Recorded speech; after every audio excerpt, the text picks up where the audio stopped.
When Yum asked me to design a creature bait, the Christie Critter became a huge bass fishing success. Now we offer it in a 3.5-inch size, the baby Christie Critter, and it's not just a finesse lure.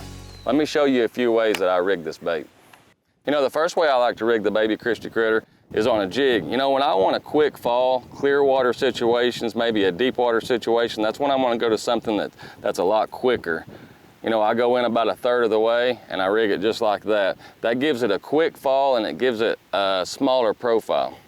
Another way I like to rig the baby Christie Critter is on a jig head. You know, a lot of times we use a straight tail worm, but if I feel like I'm around some big fish and I still want a lot of bites, I'm going to use the baby Christie Critter. You just go in, you know, that first segment, you push it up, turn it around, just regular Texas rig.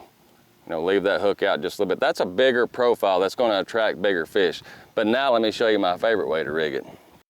You know, the cool thing about this bait is when I designed it, I want a little bit stiffer body. And what that does is it allows me to put this in a 5/0 hook. I can actually flip this bait into laydowns, docks, grass, or whatever. You know, it's just Texas rig. You go in about 1/4 of an inch, you push it up, and you seat it right back on the hook. And this is a 5/0 hook. And you can see how it fits the bait perfectly there. If I feel like the fish are pressured or after a cold front situation, that's when I'm going to use this bait.